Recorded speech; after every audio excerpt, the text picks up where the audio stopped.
Right, guys, I think we make a start. Good evening to you all. As we go on, hopefully there'll be more participants, but this will go out. Just want to welcome those that have never heard me before deliver a presentation. So tonight's presentation, as you know, is defending to win. And I say that in the strongest possible terms. You can defend to win games. The vogue now and the fashion is to be open and play expansive football. The title of the topic, obviously, defending to win. And it's defending deep, defending late. We've got a series of slides that Mauricio will put up in time. But like I said, it is a way you can win a game. It's a strategy. And like we said, it's been seen over the past few months when we look at Atletico Madrid beating Liverpool and our friend Jurgen Klopp having a moan about anti-football. Well, for me, you can win games. And I've gone into clubs. I went into a club 6 or 7 years ago that was second from bottom in a national North League, and we was extremely poor. So when we went in, the manager and I, we decided that we went in just before Christmas, and I said, looking at the side, we had pace up front. Hi to Hampick, but yeah, we had pace up front. We did have Dwight Gale with us, who's legendary now at Newcastle, scored the other night. So we had a quick front three, and I said, if we're going to sit deep, we can win games from being organised. And I did play a 1-4-3-3 system. So again, the title was defending late, defending deep. In the previous presentations, we talked about winning the ball high up the pitch, setting a trap. And we also talked about a mid-block where we drop off and we win the ball in this mid-area. Like I said, for me, there's lots of reasons why you should defend high, why you should defend in a mid-block, and there's reasons to defend deep. That could be through fatigue. It could be because you play against a team that dominates possession. And I think that you do need to have all the attributes or know your roles and responsibilities, whether you want to try and win the ball early or whether you want to win it late and play more of a counter-attacking style. So for me this week, I've seen Crystal Palace last week in particular perform very well and got a draw out of it. And then you see the other night where they played Liverpool and they got trounced 4-0. But, you know, early on, they looked very, very sort of good, very compact. Once Liverpool scored that opening free kick, and then the second goal come, you need a plan B. So, right. So, in terms of defending to win, I'm going to just talk about my choice of system in a 1-4-3-3 system.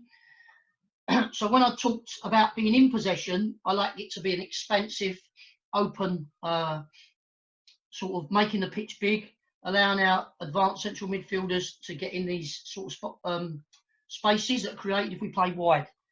Now, obviously, we're talking about being out of possession. And for me, a 4-3-3 becomes, and I'll just simplify it, it becomes a 4-5-1. Yeah, so if you look at the two wide players, they do need to get back and defend. It is conducive to playing on the counter-attack. And for me, it's having numbers in midfield areas. And the reason I want to talk about, before I talk about what I've done and the slides come up, a big picture of the 4-3-3 system, stroke 4-5-1 out of possession, is the advantage of defending deep are there's not much spacing behind the back four. So if we do drop in there, there's not a lot of space in behind for the opponents to get in behind.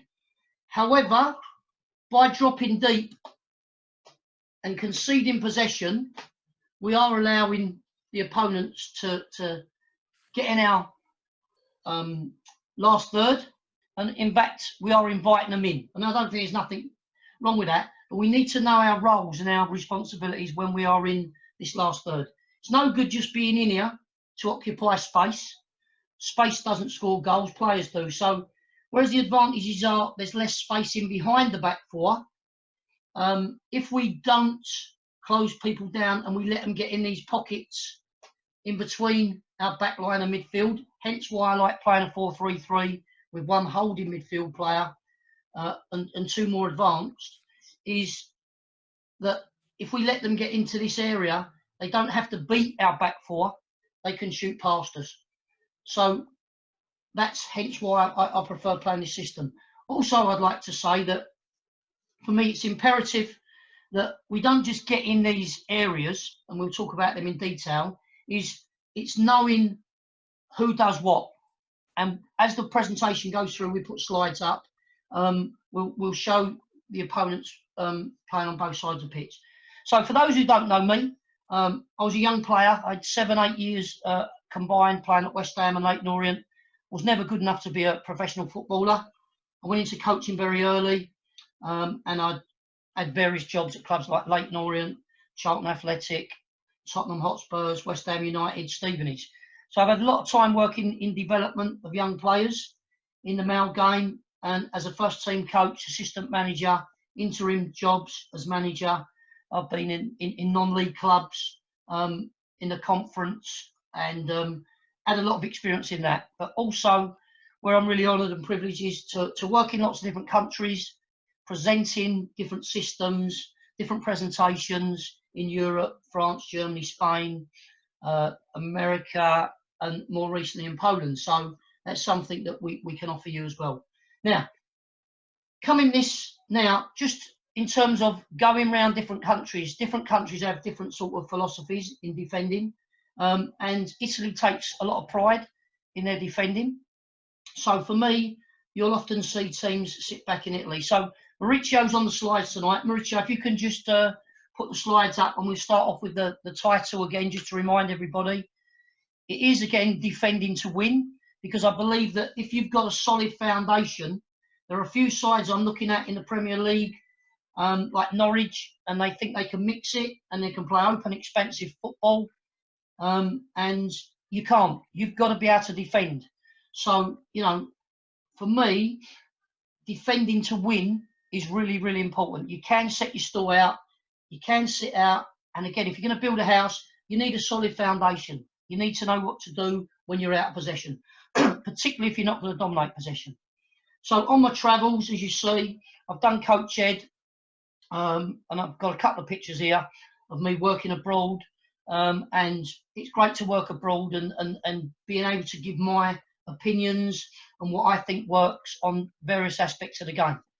So moving on, he's just got another slide up there. Again, it's great to work with foreign players, particularly the Polish. They're very hard-working. They hang on every word. They probably speak better English than I do, and they're a joy to work with. So for me, if you ever get the chance to go abroad, then fantastic. Right, so just moving on then. Defending deep, defending late, and I know you can see the screen. Where is that actually occurring? Well, as you can see on the diagram that Mauricio's got up there, it's the last third. It's in the last third, and if we divide the pitch up into threes, obviously we talked about winning it high up, and then we've got that last third, which is in here. Okay, so not only are we going to trust our players to come back and be nice and compact, we are actually going to talk about the channels that we defend. So when you see most people, they talk about the 5 channels to defend, and the 5 channels are this channel that runs along here, yep, and then they'll have a channel that runs between the edge of the penalty box and the 6-yard box, and then they'll have the 3rd area which runs central, and then they'll have the 4th and the 5th. If you put the next slide up, I like to do it, and when I do coach education and I put on a defending stroke phase, I like to put on and say there's 6 areas for me, and I don't want to overcomplicate it. I'm just going to draw the lines there, not make the pitch too messy. They're the areas that we need to focus on. Yeah. So if we are coaching young players, or we're talking to young coaches, it's important to have an understanding of these channels that run up the pitch. Yeah. And the distances, what you have to defend. And for me, when I talk to a lot of coaches, They don't know the distances of the width of the penalty area. They know it's 18 yards, but they don't know it's 44 yards in width. So in terms of these distances, obviously pitches alter in size in terms of the width and the length. So these areas are generally 13 to 15 yards wide. If a pitch is 75 yards, and we know the penalty is sort of 44, these could differentiate between 13 and 15. And then this always is the same, is 12 yards. That is 20 yards, but obviously if we divide it into two, it's 10 yards in there. Okay, and I'm just going to put them in the penalty area to remind people. And then again, obviously, we've got these wide areas. And I think it's important for the coaches to know that. And the reason why is when you're doing your practices or your drills in defending, it's important that we replicate the sort of areas that you're going to replicate. So if we talk about your coaching badges, the A and B, and this is imperative in it, that when you design your practices, that your distances are set accordingly. So now moving on to something which we call next slide please, Mauricio, is the zones of the football pitch. So Mauricio himself is a coach and he's done his B licence, and I said to him, Mauricio, you're aware of zone 14. So depending what end you're attacking, obviously I've got the pitch the other way round to what you've got up on that graphic there. But invariably, the pitches are divided into thirds. And within them thirds, they're divided again into halves. Okay? And then running up the pitch, they'd be divided into thirds again. So if we divided the pitch into 3, 1, 2, 3, all the way along, we get the various zones. And this is the zone we're talking about. I don't know if you can put it back up again, please, Mauricio. Zone 14. Zone 14 is that zone there. Okay? And I'm referring it to on the screen where I've got the players in there, so you can see both. Zone 14 is a really important area. And the statistics state that if the opponents can get the ball into zone 14, if from zone 14 they can get the ball into the penalty area, yeah, there's 4 times as many chances of scoring goals than if we can deflect them into a wider area. Yeah, even if it was into this wide area here. Okay, so again, just to remember to remind you, zone 14, if the opponents play into our penalty area, they're 4 times as likely to score goals. So it's a really important stat that you need to understand. Now, if we move on to the next one, because we talked about the various channels and we talked about a third of the pitch, the next one is a combination of both. So that area there again is highlighted in red. It's a danger zone. And obviously the area behind that or in front of it and in our penalty area is shaded as red. The outside areas here are shown as indicated by orange. Yeah, but we don't want our opponents to get into this penalty area from zone 14. We want to deflect them wide or force them back into the areas that are shaded in green. Okay, so it's really important that you have I can't see Colin's screen, someone's saying, because of that. But yeah, it's really important that when our opponents get into zone 14, that we keep them out. Yeah. So moving on, Mauricio, if you can just show the next screen. Just a reminder to all you coaches, and I always say to people when they come on their coaching badge, do you know the principles of play? Yeah. These are the principles of play when you're out of possession, when you're defending, and they're obvious. They're delay. Can we delay a pass? And some people will talk about deny. Can we deny the space behind? And that space behind the back four is really important, but it's less of a space when we defend deep.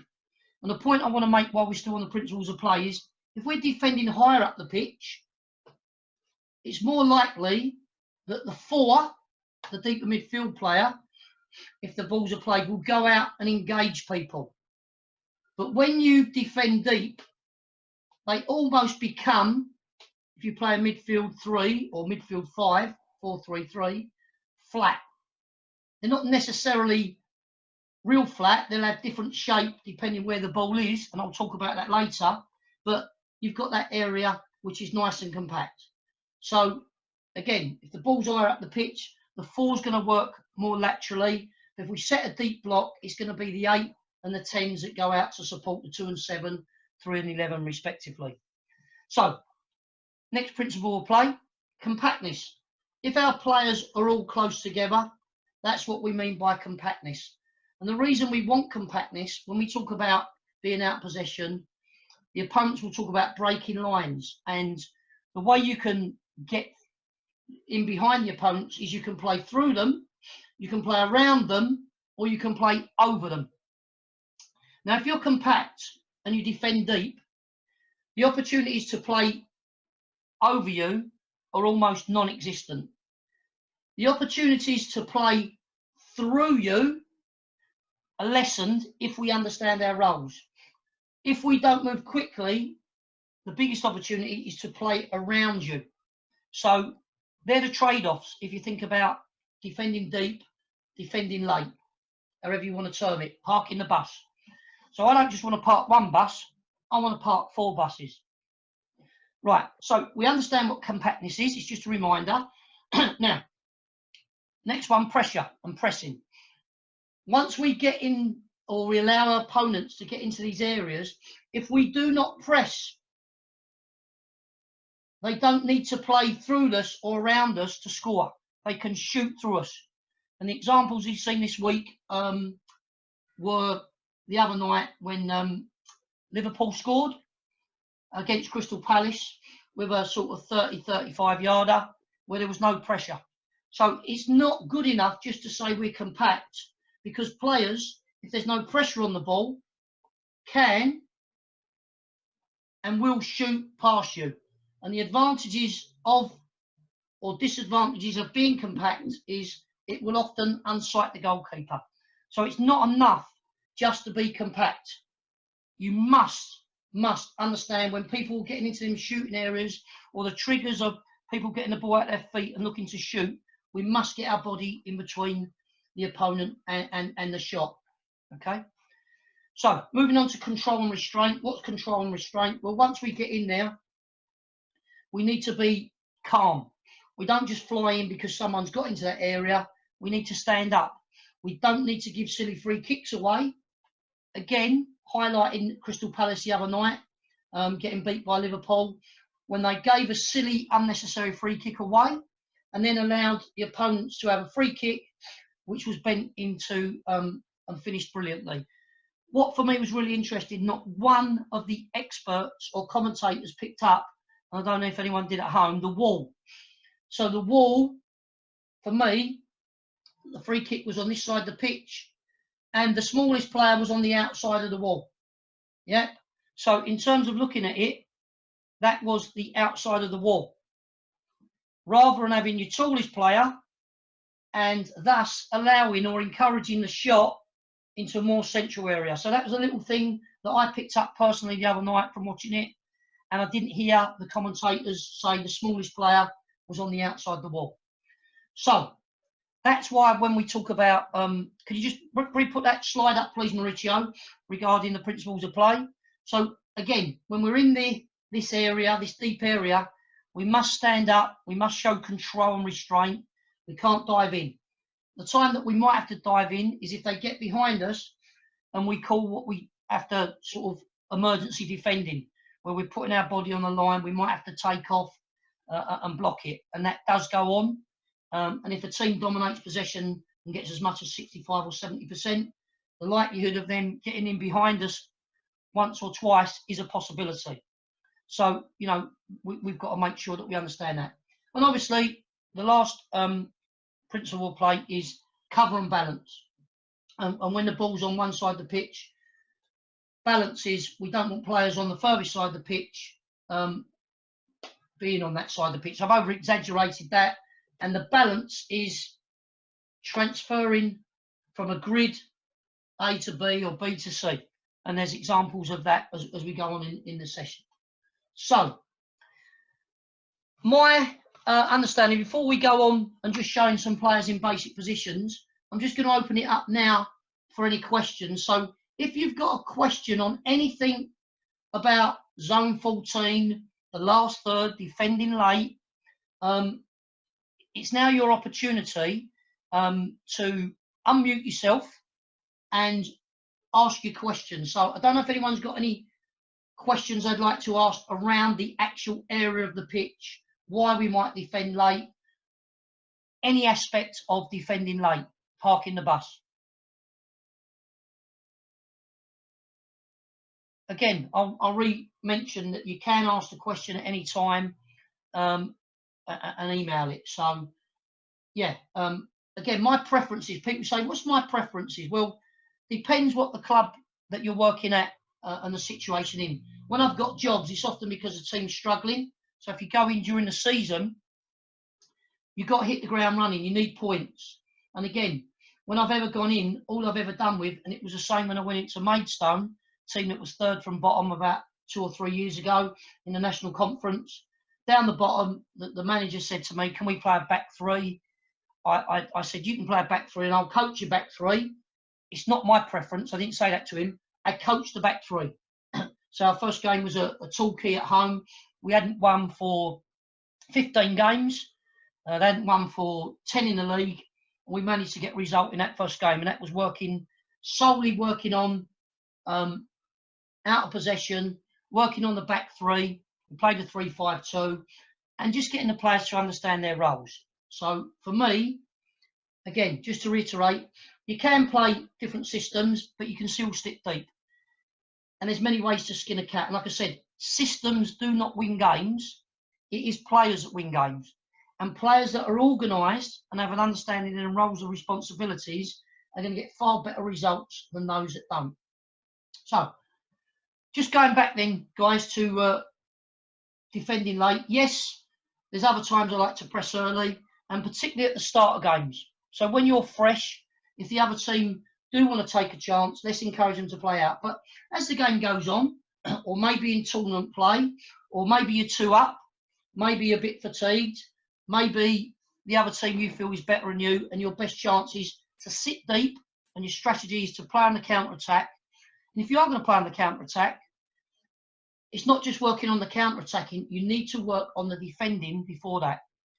So if I was working on a session to win a game against a team where we're probably going to be out of possession and only have 40%, I would say that we're mainly going to work, if we're only going to have 40% possession, knowing that I will probably work 60 to 75 to 70% on the defensive side, and then talk about breaking quickly and counter-attacking. And when we dig out the pitch, I would do a lot of work on restarts, corners and throws. So again, I'm not just one size fits all. We know how to defend high up the pitch, in a mid-block, and this is the late block. So Maurizio, if we move on, the next slide without actually seeing it, and I know what it is just positioning ourselves in relation to the ball being in an essential area.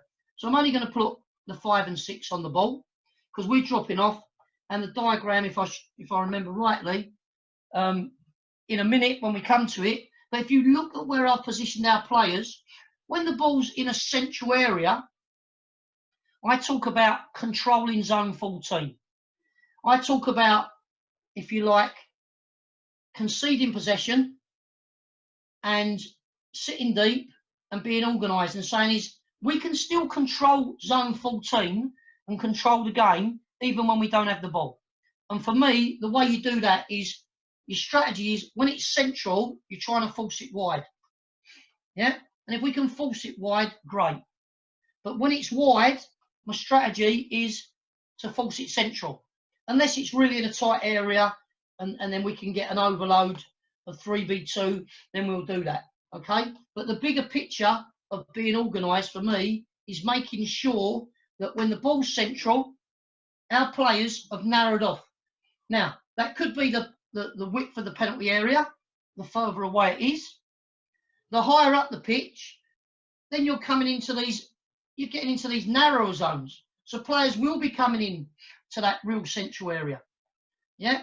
And there is a danger that you can overcover and you allow people to get in down the sides of you again and then get in behind you.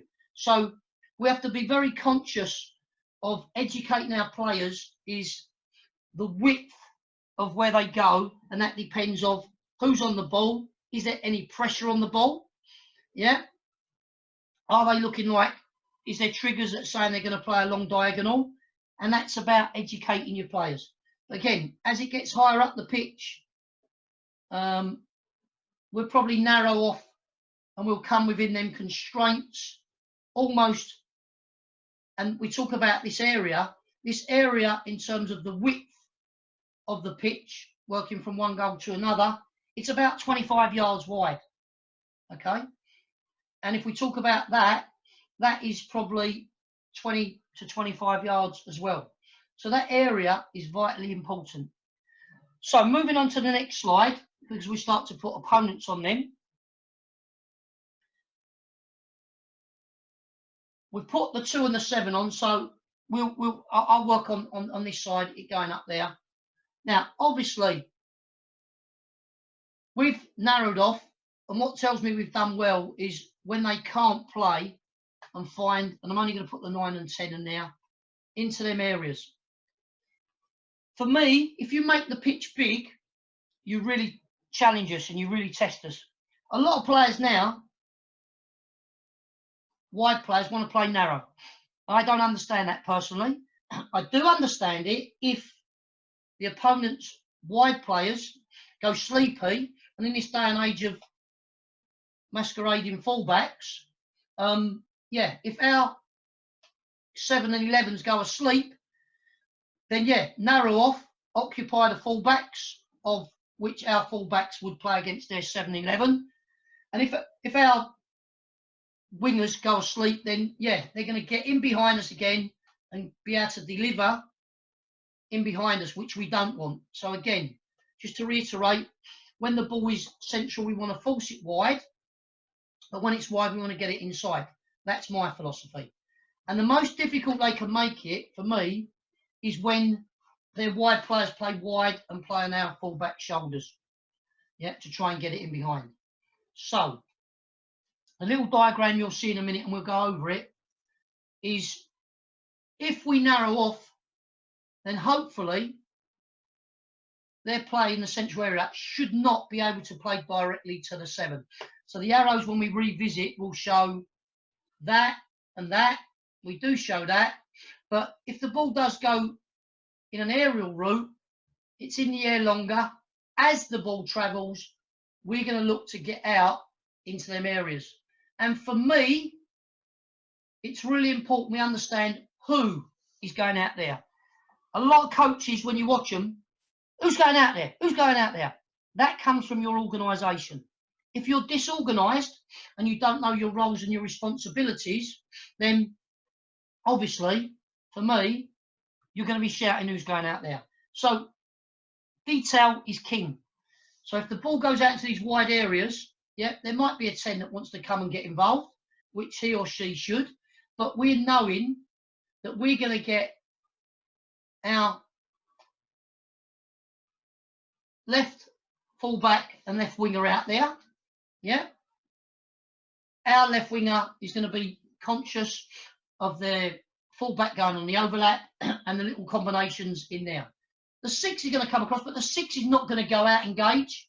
The only time the first centre half, the nearest central defender, is going to go out there is when they probably beat us. If they beat us on the outside and then start driving in, that's when that central defender would do that. Okay, and I'll show a diagram later of where if they do get behind us, that's what I want.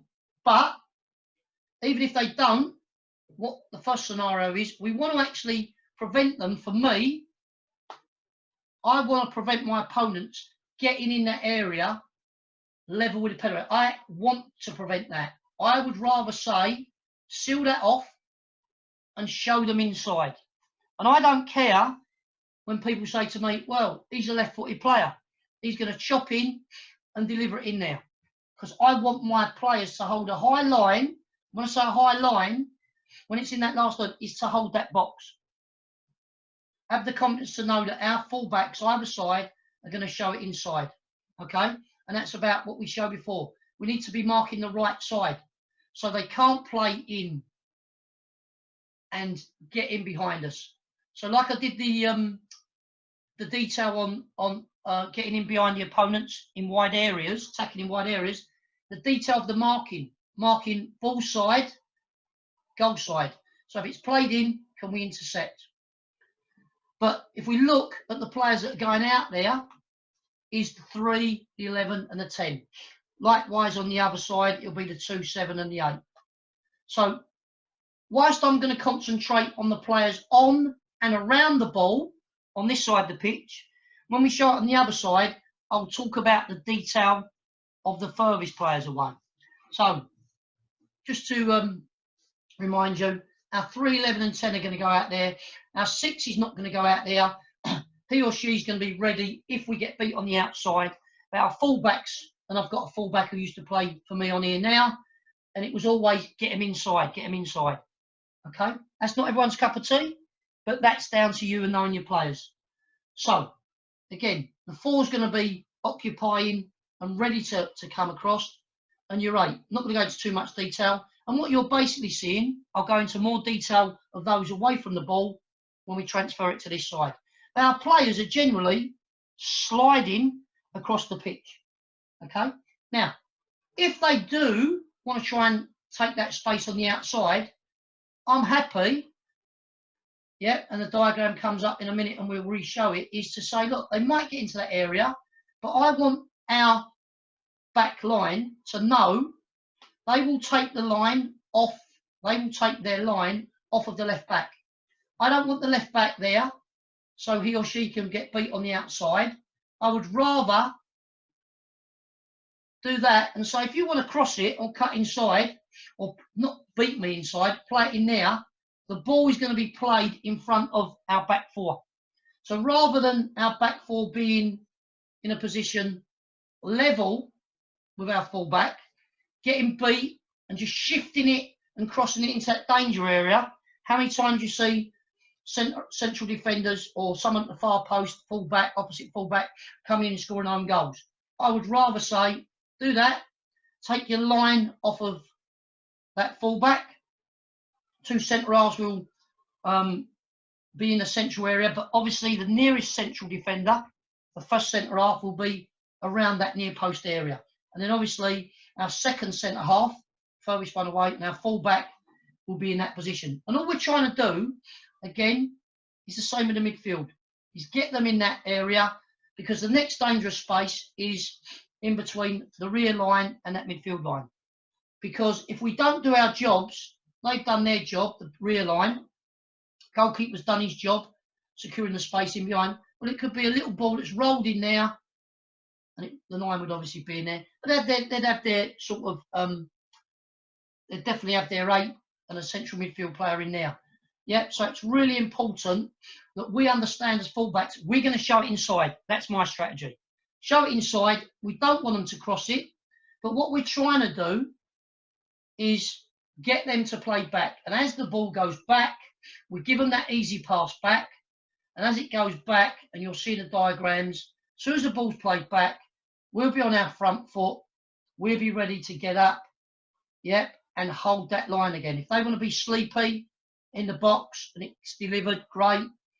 The goalkeeper would, if it was delivered, he's got more space. But also what I do say is, if they were bright and got on our shoulders, and when it was delivered, we then come with them, the rationale that I have behind it is, if it is delivered and whipped in, and even if they do win the header, they're probably heading it from 12 to 18 yards, rather than being in an advanced area, and if it is delivered, being able to head it from 6 or 8 yards, or 6 to 12 yards out. So that's my understanding of why I like to give them a free pass back and get up to the edge. So before I go on to the left side and give the detail of those furthest away from the ball, just want to open out again to you guys and say, look, has anyone got any questions about why I do what I do, why I want these three players going out there? Yep. Why I want to show it inside, even if they do cross it. I don't want to cross. We want to prevent crosses. But what I'm saying is I would rather have a situation where if it is going to be crossed, our furthest players know it's going to be crossed in front of the fullback and not in behind, because I think that's hard to deal with that. Colin, I have a question. Yes, Jeff. Jeff Fraser's asking a question. So, yes, Jeff. Yeah, so even if the winger was, like, let's say he's Seven's left-footed and he's good at cutting in and shooting, yeah, you obviously still, and I remember when you used to coach me, you always used to get us to show the wingers inside. But if that winger was particularly good at shooting, or I mean, that's near zone 14 as well. So could you go into a bit more detail why you, even in that situation, if the Seven was left-footed and he likes cutting in, why you still want him to go on the outside?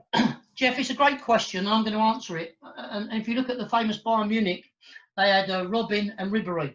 So yeah. Ribéry was right-footed and played on the left, and as you know, Robin was left-footed and played on the right. If you're disorganised and your team are all over the place and you're not well drilled, not well organised, then you'd be a fool to show them inside with big gaps like that, because they'll come in and they'll hit shots. So I'm saying to you, I don't care if he's left-footed. If he hasn't got pace, and my left back did have pace, and we're talking at the high levels, I might say, yeah, you can show him outside. But if he crosses it, you're in big trouble. And you know what I was like in terms of putting people down in terms of it's your responsibility. I prefer to make your mind up and say, look, let's get him inside. If you look at the situation, and like we said, if we can get him inside and he wants to come in there, we're organised, because we know we've got the nearest central midfield out there. Yeah, we've got the 6. He's not going to go and engage out there, but we're talking about getting players across. So if he can come in there and put one in the top corner, to coin a phrase, I will show my backside in Harrods, and I've termed that nicely on here. So for me, I've got no issues or problems showing the play inside. But if we know we're doing that as a team, great, we're ready. It would show success if they then go and change their wingers. So it's a personal thing.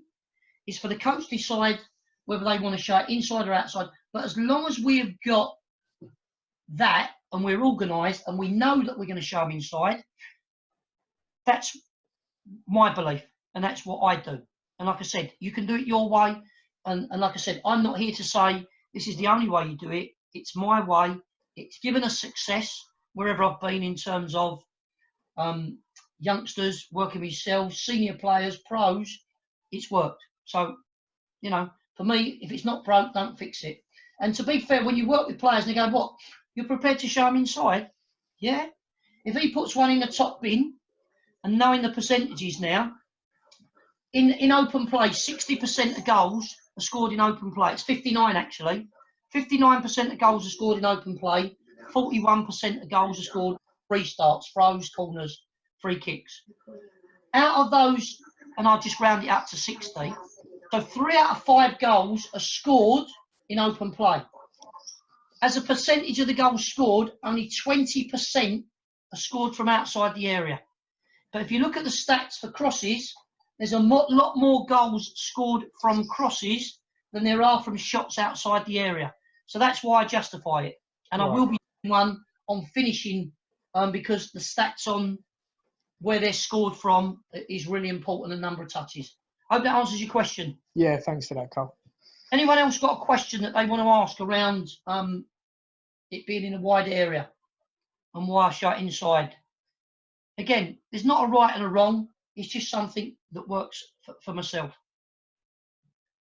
Good. So I'm going to move on then, and I'm going to get it transferred up on the other side. So if you look now, I'm going to talk about a little bit of the detail.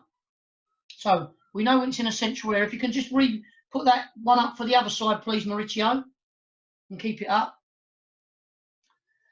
So if you look at that diagram there, that is on the side we've just covered. If you look, the diagram shows the ball going out to the 7, and look at the movements of the white players. You don't now just stand in your collective zone in the channel, you'll slide across, which we showed before. Yeah, and it depends where your opponent are, your immediate. And like we said, when you defend against 4 things. You defend against the goal, the ball, the opponent, and the amount of space. Space doesn't score goals, and that's been pointed out to me a lot of the times, but the space you occupy will determine, or should determine, where the opponents go. So whilst you may not have control of possession, you can still control the game. Right, so if you look at the next diagram, what it shows is when that ball is played back. Now, don't go over to that side, Mauricio, just rewind one. When that ball is played back, like we said, from that wide area, even if they get into that within the penalty area, our players take up that line. You can see where our 3, 6, 5 and 2 are, and we're encouraging them to go back. And as that ball's played back, and it looks like it's going to be wound in, as the ball travels, we're doing that. And that's really important that we're doing that. And automatically, I've obviously moved them players over. I'd set them up for the next thing. Okay? Right, moving on then, Mauricio. If we can just show the other side now, because I want to work on the detail away from the ball. So as you can see on the screen, I'll let you take that on board. Diagrams are exactly the same. The ball goes out to 11. Keep the diagram up on the screen, please, Mauricio. And whether it's gone via the 3 and they've played round, if it goes via the 3, then it shows it's good defending. If it goes direct to the 11, which it could do, I'd like to think that we might have got a nick in. If it's had to go aerially to go over the 7's head, and as that travels, it gives more time for 2 to get there. So the fact that the diagram indicates that the ball's had to go in and round is a great thing. So again, if you take that diagram down, we're trying to not let them get into the box. We're trying to get our 8, 7 and 2 over. We're trying to deny that space behind the 2 and give them that free pass back, and then we'll all get up. But again, won't always happen. They'll get in the box, and we're saying to our 5, 6 and 3, take your line off of the 2. Yeah, take your line off of the 2. The 3 is obviously going to defend that far post area. So I'm now talking about the detail away. And that is the 7 will look to attack the far. He or she might even try and get in between. So this is the technical detail of having a good open body shape, being allowed to see the 7 coming in around that far post area, yeah, and slightly beyond it. But that's the detail. Open body shape, ball's coming in from the opposite side. Can I see my opponent? Do I know where he or she is? And I'm going to be defending that area of the far post. Whereas my 6 is going to be occupying the mid-goal area. It might be the 10, the furthest central midfield player. If the 10 is this one and the 10's on this side linking it up in a 4-2-3-1, there'll be a central midfield player attacking that central goal area. Yeah, so for me, it's going to be the furthest central midfield player. And that's obviously, again, the 6 needs to see where the ball's coming from. He needs to see the danger, i.e. the people making runs. It may well be that our central midfield players have let them run, which I don't want them to. They need to track runners. But the 6 is ultimately responsible in that central area. Well, now we're saying the 5s, if they have a 9, and the 9's job, it may be to attack that near post. So that 5 is got to make sure that he or she is ready and doesn't let the 9 or midfield player, for that matter, step in front. And how many times do you see It happened the other night with Manchester United when they scored their goal from a throw. The person who scored the goal was out here in zone A. There was poor defending. They got behind them and smashed it in. And I think it was Martial got in that near post area. Very poor goal to concede. Again, responsibilities. The 5. John Terry was really good. Obviously, he was a 6. Anything that was rifled in that near post on that left side for Chelsea, John did a great job there. So that's the role of the 5, to defend that near post area. Yes, these 3 players, like we said earlier on, stop the cross, deny the cross, hopefully force it backwards, and then we'll get up. So if we look at the 11, yeah, you might have a team where the fullback does make forward runs and they're desperate, and you'll see Trent Alexander getting forward. Can we make sure that our left winger doesn't go sleepy? Because it's often been levelled that if I'm a 4-3-3, I'm a winger. No, you're a defender. When we haven't got the ball and we're out of possession, you must defend. You must track fullbacks. Now, even if the fullback doesn't get forward, yeah, but we've got to be aware of that fullback, your responsibility. However, if they don't, you still need to get into this area, this channel. It might be B, but more likely it's going to be C. Yeah, it's going to be that not out there in that A channel, outside the penalty area, the ball's on this side. No good just drifting in there. It might be, well, this player's not got forward. And for me, you go, yeah, you've done your job against the player you're playing against, but it would be even better if you can get in that C zone. Yeah, in between that 6-yard box, penalty area. If it is a contested ball at the far post, yeah, and it's knocked down, can I win the second ball? Can I win the bits and pieces? Can we regain possession? Can we stop someone getting forward who's on the edge of the box, who's going to get a clear shot of goal with no pressure on the ball? Yeah, and it's just about being switched on for that whole 90 minutes. And I think Jurgen Klopp made the point about how hungry his players are to prevent opponents scoring. I think that's really important. So, again, trying to deny the cross. Furthest central midfield player for us will probably be in that central area, in that mid-goal area, in that little pocket behind there. If our 8 is not needed out there, and let's just say the 10 makes a forward run, leaves it a 1v1, hopefully we might get, or makes it a 2v2, not a problem. Does this 8 need to go out and engage? Yep. And like we said, if it comes inside and gets beaten, our 8's job is ready to go out and engage. If the 10 gets forward, again, they're just sitting in that line, ready. So it might be played in there. It's in front of the 2. We can go, and we know it's going to be in front. If it's played for these little combinations, we're looking to step in there, or at least put some pressure on the ball. The 4 would obviously be coming across. And just to say, again, people say, oh, why wouldn't the 4 be doing that? If you defend deep, it's more likely your 8 and 10 are going to be the ones that go and give cover to your 2 and 7. And on the other side, it'd be your 10 going out 11 and 3.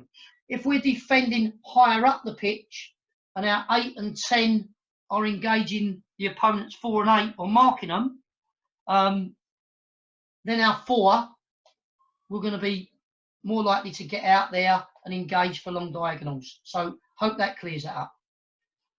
9 has got an important job to do. And depending on the state of the game, it might be that we need a goal. So we are ready to counter-attack. So it's all right being in there and regaining possession. If there is a counter-attack and we clear the first ball and we get the second ball, the 9 in terms of defensively, when the ball's on this side, is going to be occupying this. So if a cross is delivered and there's pressure on the ball, the likelihood is it's going to go into this near post central area. So if we do win a header and we get a good clearance, can we pick up the second ball if we can get a good clearance on it? Can we stop it being sort of left to the opponent just to step in and have a freebie, come out and hit a shot, or deliver a ball unopposed?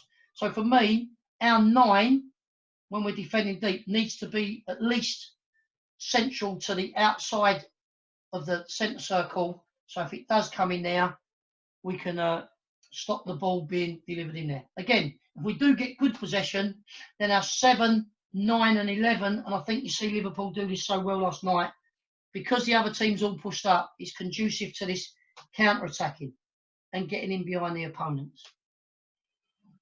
So guys, that's my interpretation of defending deep. It's not everybody's cup of tea to encourage players and the opponents onto them. It's something that you'll consider. It's something that you need to work on. It might be forced upon you because nobody wants to play with 10 players, and we see it last night. I think it was the Man City game. You might need to chase it. And it might be the going, right, okay, you're about 2 banks of 4. We might not have that 4 in there, and we might go for a 4-4-1. Yeah? So there's lots of things to take into consideration about having players sent off. But that compactness within zone 14, and just remembering when you are allowing the opponents free time in zone 14, and it's hard to replicate on this small pitch, and they will have possession where they'll have good possession. It might be a 5 or 6, it might be an 8 and 10. The less pressure you have on the ball, and I look at the goal from the game the other night, Crystal Palace and Liverpool, when the ball was just outside of zone 14, and the ball was played, a little diagonal ball was played in there. I don't know if you remember it. I think it was Salah nipped in and then just played it into the corner. Great finish. But Roy Hodgson, for me, who's a really very good coach, and I've seen him work up at St George's Park when I was delivering the international coaching badge a few years ago. England were there and he put on an event, and it was great to see him work. And his side are very, very good at defending this space. They'll drop off. I know that people say, well, they never had a touch in the penalty area once the other night, and they did get beat 4-0. Again, once that first goal went in, once that second goal went in, you can bet your bottom dollar he would have gone in half time and he would have said, look, there's no pressure on the ball. Because there was no pressure on the ball, it was allowed to be played in that big space between the left full back and the left-sided centre half. And he got a march on him. He got a run on him, got inside. Now, this lad has got exceptional pace, and you had a very experienced left-sided centre half playing the other night. And if there's a ball that gets played in there, no doubt it's their fault. Just as any ball that gets played in between these two, whether there's pressure on it or not, it'll be down to them. And again, any balls played in between the right-sided central defender and the right back is their fault. So we need to constantly work on the shape of these. And you notice I hold a flat line on the edge of the box. Anywhere outside the box, again, if it's on your side of the pitch, yeah, the shape that you're going to look at is that sort of shape. Yep.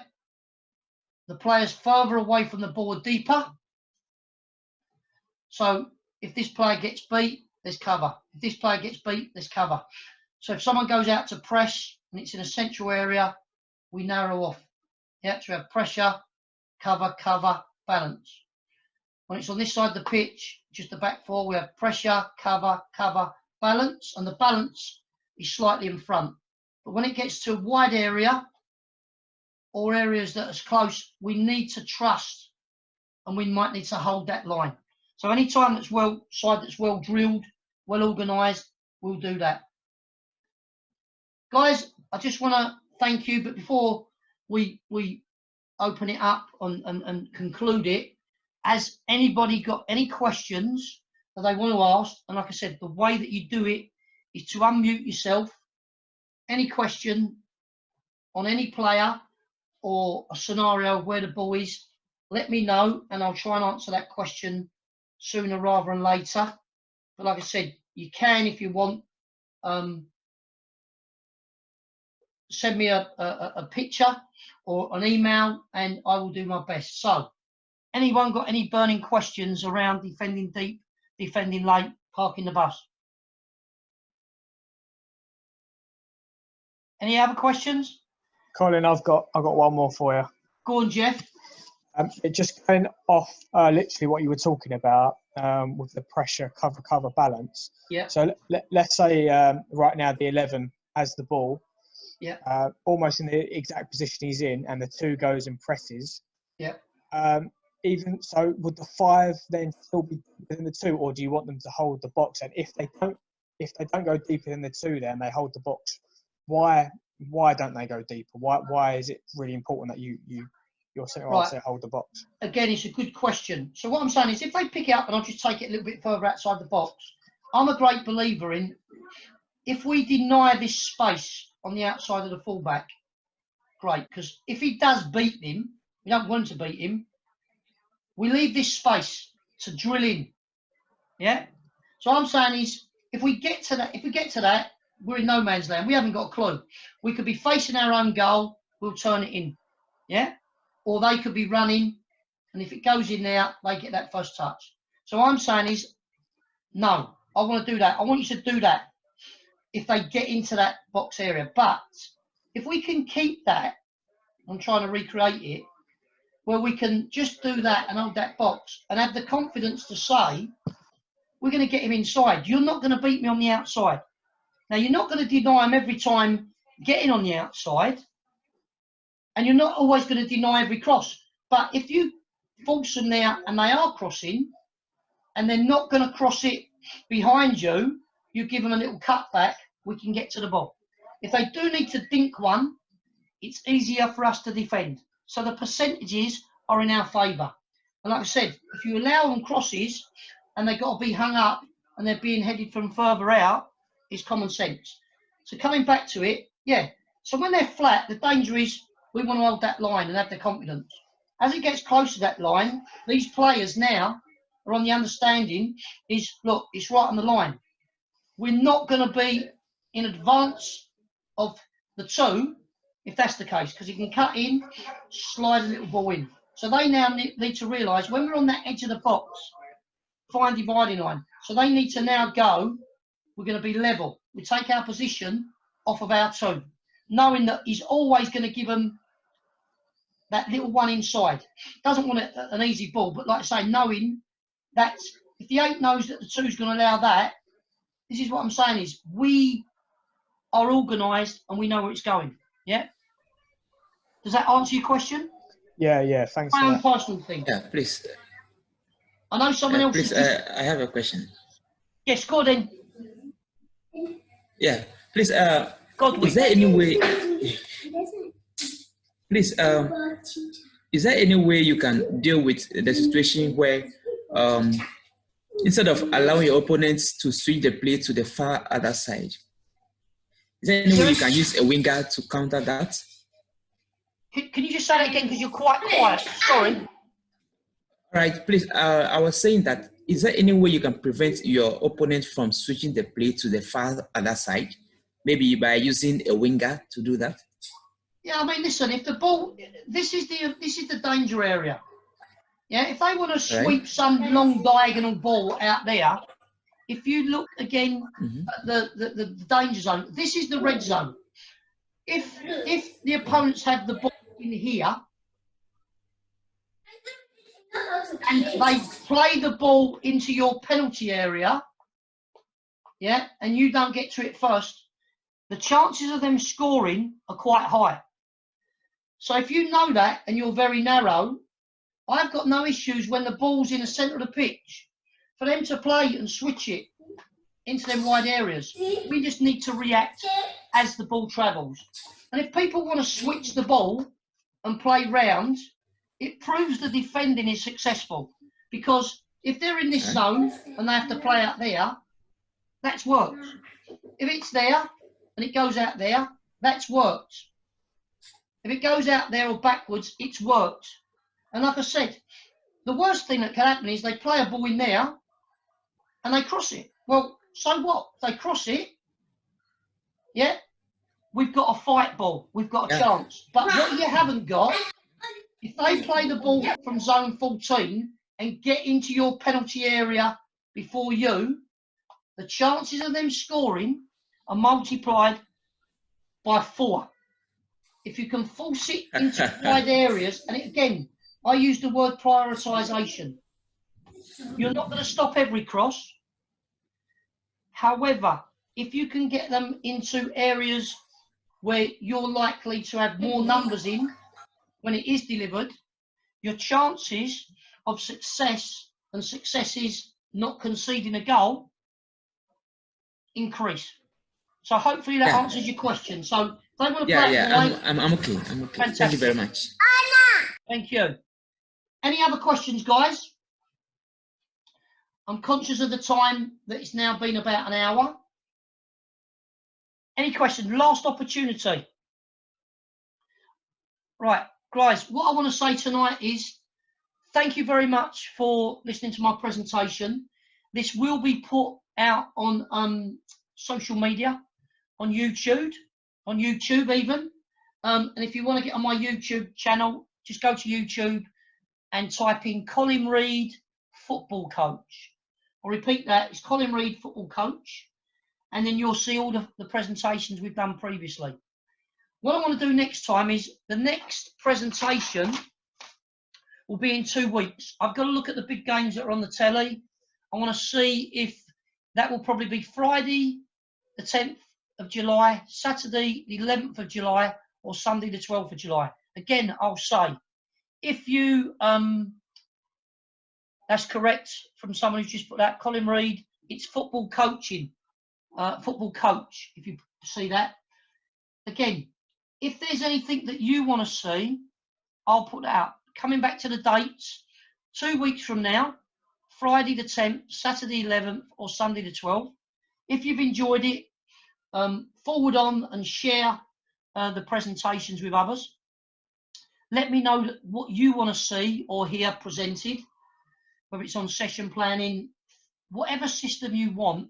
So I would like you to email in, and my email address is Reid, spelled R-E-I-D, football@live.co.uk. I'll repeat that.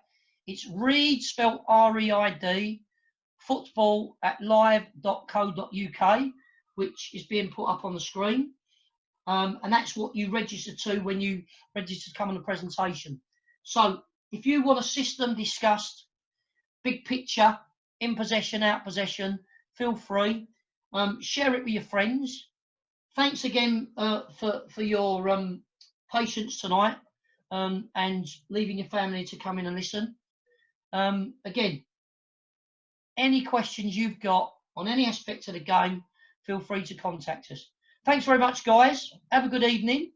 And probably like myself, you're going to go down and watch the game that's on the box now, if you've got access to it.